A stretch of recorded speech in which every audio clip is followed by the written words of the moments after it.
نحمده ونصلي ونسلم على رسوله الكريم وعلى آله الفخيم أما بعد وأعوذ بالله من الشيطان الرجيم بسم الله الرحمن الرحيم أولئك الذين اشتروا الضلالة بالهدى فما ربحت تجارتهم وما كانوا مهتدين.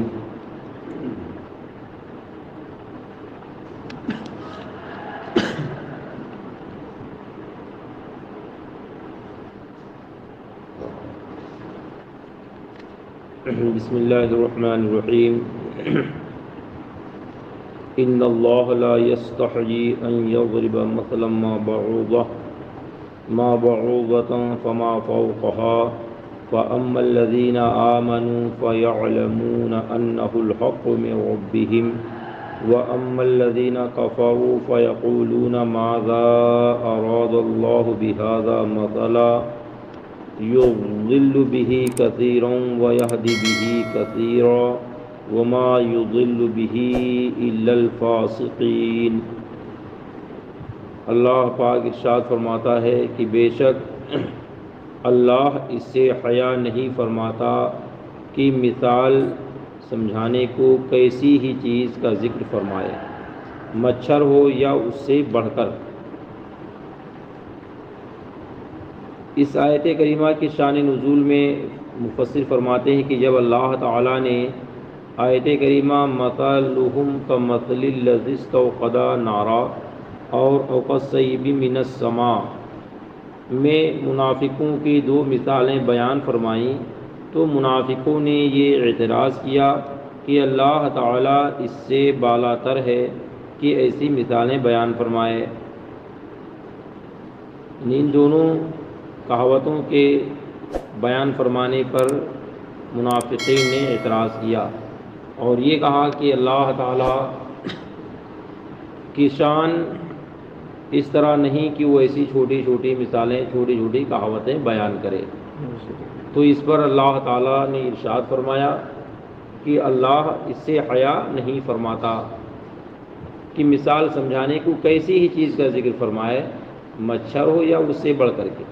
جب اللہ پاک مچھر کی کہاوت بیان کرنے سے حیا نہیں فرماتا تو اب ظاہر بات ہے اس سے چھوٹی چیز کیا ہو سکتی ہے. جب اتنی چھوٹی چھوٹی چیزوں کا ذکر اللہ پاک فرما رہا ہے تو جو بڑی بڑی ذکر ان کا ذکر بدرجہ اللہ پاک فرمائے گا. اس سے منافقین کا رد فرما دیا اور رب تعالیٰ نے ارشاد فرما دیا فَأَمَّا الَّذِينَ آمَنُوا فَيَعْلَمُونَ أَنَّهُ الْحَقُّ مِنْ رَبِّهِمْ.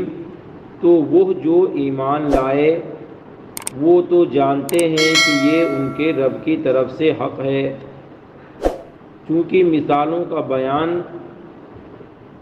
کرنا مقتضی حکمت اور مضمون کو دل نشیں کرنے والا ہوتا ہے اور فصحائے عرب کا دستور ہے، اس لیے اس پر اعتراض غلط اور بیجا ہے.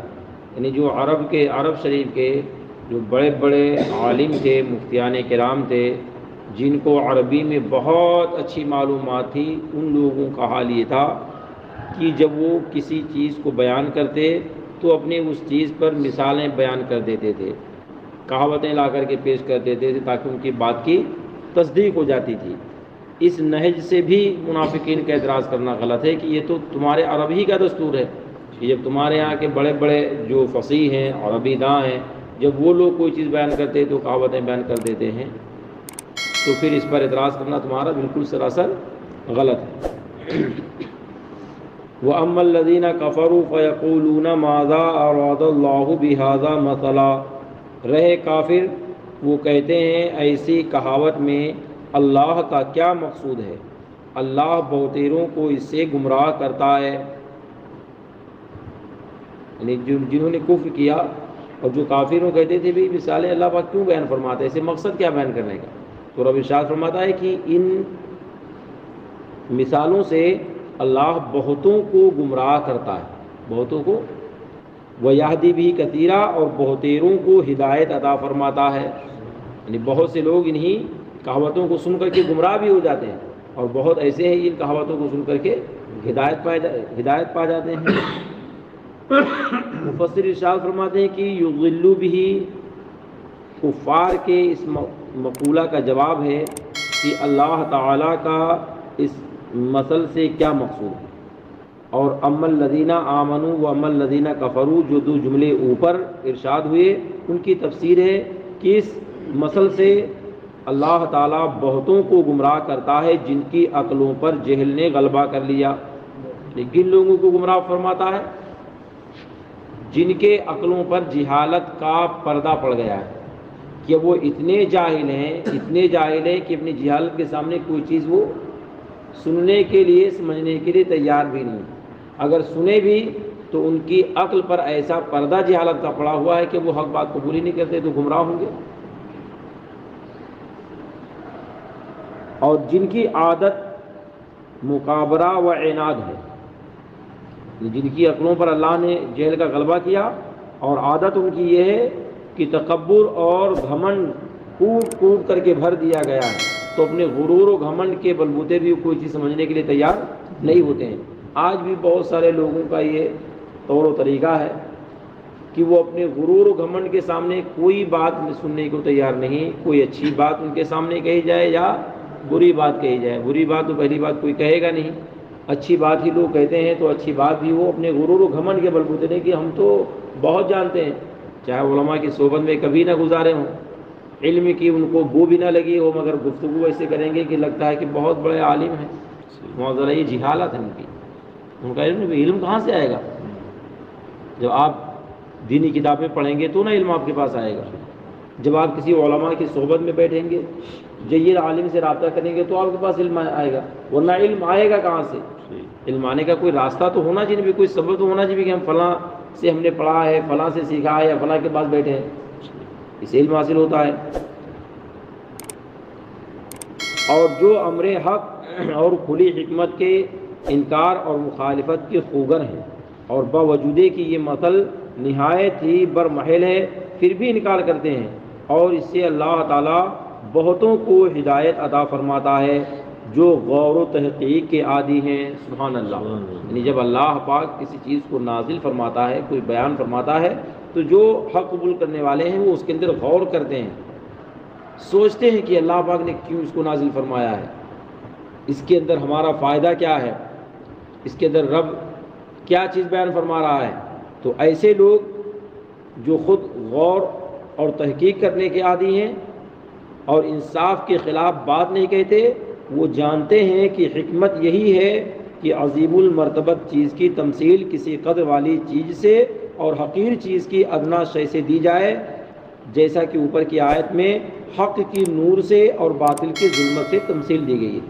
جو حق کی مثال بیان کی گئی ہے وہ نور سے، اور جو باطل کی مثال بیان کی گئی ہے وہ تاریکی سے بیان کر دی گئی ہے، تاکہ لوگ سمجھیں کہ حق یہ نور کی شکل میں ہوتا ہے، جو چیز حق ہوتی ہے وہ بالکل نور کی شکل میں روشن اور تابناک ہوتی ہے، اور جو چیز باطل ہوتی ہے وہ ظلمت کے طور پہ ہے کہ اس میں اندھیرا اور تاریکی ہوا کرتی ہے۔ تو اس پر جب غور کرنے والے غور کرتے ہیں تو اللہ پاک انہیں ہدایت عطا فرما دیتا ہے۔ رب ارشاد فرماتا ہے وما یضل بہ الا الفاسقین، اور اس سے انہیں گمراہ کرتا ہے جو بے حکم ہیں۔ شرع میں فاسق اس نافرمان کو کہتے ہیں جو کبیرہ کا مرتکب ہو۔ فاسق کسے کہتے ہیں شریعت میں؟ اس نافرمان کو کہتے ہیں جو کبیرہ سے مراد گناہ کبیرہ کا مرتکب ہو۔ کس کا مرتکب ہو؟ گناہ کبیرہ کا مرتکب ہو۔ اب اس سے مطلب یہ نہیں کہ جو خالی داڑھی نہ رکھے وہی فاسق ہے۔ گناہ کبیرہ کا مرتکب جیسے بڑے بڑے گناہ جو لوگ کرتے ہیں، چوری ہے، شراب نوشی ہے، جوا ہے، سود ہے، اپنے ماں باپ کو ناحق ستانا ہے، کسی عالم دین کو ناحق تکلیف پہنچانا ہے، کسی اپنے بھائی کو اس کے پیٹھ پیچھے برائی کرنا، غیبت کرنا، یہ سب گناہ کبیرہ ہیں۔ ان کا کرنے والا انسان کیا ہوگا؟ فاسق ہوگا۔ اللہ اکبر۔ فسق کے 3 درجہ ہیں۔ ایک تغابی، وہ یہ ہے کہ آدمی اتفاقیہ کسی کبیرہ گناہ کا مرتکب ہو جائے، اتفاقاً اس سے ہو جائے، عادت اس کی نہ ہو، کبھی کبھار اسے ایسا ہو جاتا ہو، اور اس کو برا ہی جانتا رہا، اتفاقاً اس سے ہوا بھی اور جان بھی رہا ہے کہ یہ برا ہے۔ دوسرا، انہماک کی کبیرہ کا عادی ہو گیا اور اس سے بچنے کی پرواہ نہ رہی۔ دیکھو فرق ہو رہا ہے، پہلا تغابی ہے کہ اتفاقاً اس سے ہو گیا کبھی ایسا، مگر جب جان گیا تو وہ بچنے کی کوشش کر رہا ہے۔ دوسرا یہ کہ انہماک کہ کبیرہ کا عادی تو وہی ہے اور یہ جان بھی رہا ہے کہ گناہ ہے، اس کے باوجود اسے بچنے کی کوئی کوشش نہیں کر رہا ہے۔ تیسرا، جحود کہ حرام کو اچھا جان کر ارتکاب کرے، اللہ حرام کو کیا جانے؟ اچھا جان کر کے اس کو کرے، اس درجہ والا ایمان سے محروم ہو جاتا ہے۔ اللہ، یہ تیسرا سب سے سخت ہے۔ پہلے دو درجوں میں جب تک اکبر کبائر شرک و کفر کا ارتکاب نہ کرے اس پر مومن کا اطلاق ہوتا ہے، اور جو بعد والا ہے وہ دائرہ اسلامی سے، یہ تین درجے جو بیان فرمائے ہیں ان میں پہلے میں غنیمت ہے دونوں میں۔ اگر تیسرا اگر کوئی شخص ایسا کرتا ہے کہ حلال کو حرام سمجھ لے یا حرام کو حلال سمجھ لے تو اس صورت میں وہ دائرہ اسلام سے۔ اب آپ سوچئے کہ اگر علم نہیں ہوگا تو آپ کیسے بچیں گے گناہوں سے؟ اللہ نہ کرے جسے ہمارے بہت سارے مسلمان بھائی نماز نہیں پڑھتے ہیں، معاذ اللہ، اگر انہوں نے کہیں یہ ذہن میں بٹھا دیا کہ یہ جائز ہے کوئی بات نہیں، معاذ اللہ، تو کیا ہوں گے وہ؟ مسلمان ہوں گے؟ مسلمان ہوں گے؟ نہیں ہوں گے، نکل جائیں گے دائرہ اسلام سے۔ ایسے شراب کی لت جس کو پڑ گئی، اللہ نہ کرے کہ وہ جائز سمجھتا ہو، اگر کہیں جائز سمجھ کر کے اس کو پی رہا ہے تو پھر وہ مسلمان۔ اب آپ سوچو کہ جو ہم اور آپ جنازوں میں شرکت کرتے ہیں تو کہ چھوٹی موٹی بات ہے کیا یہ؟ بھئی حدیث شریف میں تو یہ ہے کہ جنازے کی دو قسمیں ہیں، ایک تو یہ ہے کہ جنازہ جس کا پڑھا جا رہا ہے وہ اگر بہت نیک ہے تو اللہ تعالیٰ جتنے اس کے جنازے کی نماز پڑھیں گے سب کو بخش دے گا، سبحان اللہ۔ یہ فائدہ اس کا کہ اگر مرنے والا نیکوکار ہے، پرہیزگار ہے، تو اللہ تعالیٰ اس کے صدقے میں اس کی جنازہ پڑھنے والے کو سب کو بخش دے گا۔ اور اگر گنہگار ہے، مرنے والا کیا ہے؟ گنہگار ہے مگر مومن ہے، گنہگار ہے، اب جنازہ پڑھنے والوں میں سے اگر کوئی نیک ہوگا تو اللہ تعالیٰ اس کے صدقے میں مرنے والے کے گناہوں کو بخش دے گا۔ یہ دو فائدہ اس کے اندر ہوتے ہیں۔ اب آپ سوچو کہ اگر یہ دونوں چیزیں نہیں ہیں، دونوں چیزیں، تو اب پڑھنے والوں کا حال کیا ہوگا؟ اور ظاہر بات ہے اسے بچنے کے لیے آپ کے پاس علم ہونا چاہیے، یا علماء کی صحبت آپ کو نصیب ہو کہ کم سے کم اللہ تعالیٰ آپ کو مسائل شرعیہ سن کر کے آپ کو بچنے کی توفیق عطا فرمائے۔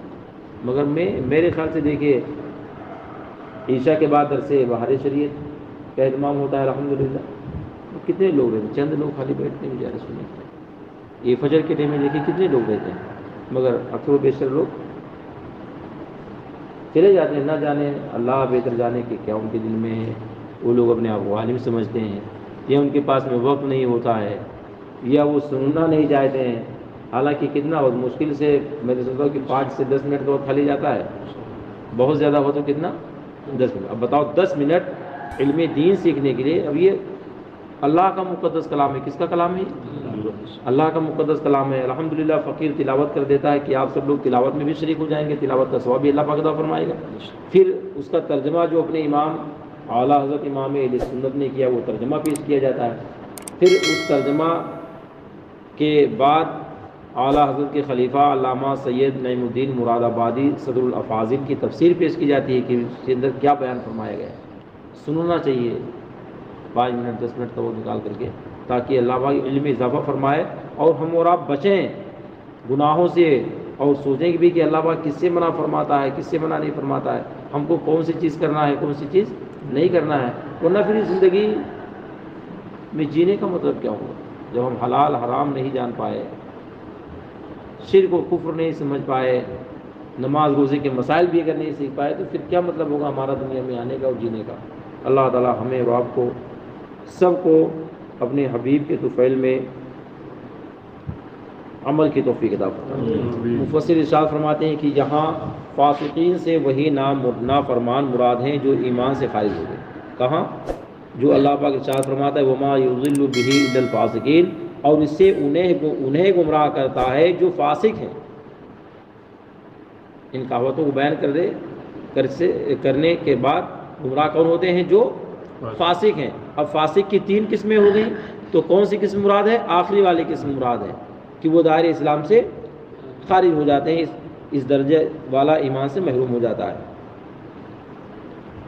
قرآن کریم میں کفار پر بھی فاسق کا اطلاق ہوا ہے، ان المنافقین هم الفاسقون۔ بعض مفسرین نے یہاں فاسق سے کافر مراد لیے ہیں، بعض نے منافق، بعض نے یہود۔ بہرحال جن کو اللہ تعالیٰ ان سے گمراہ فرماتا ہے وہ مسلمان نہیں بلکہ کفار و مشرکین ہیں، یا منافق کی وہ سب سے آخری قسم مراد ہے جو دائرۂ اسلام میں آنے کے بعد میں کافر ہو جاتے ہیں۔ وآخر دعوانا ان الحمد للہ رب العالمین۔ اللہ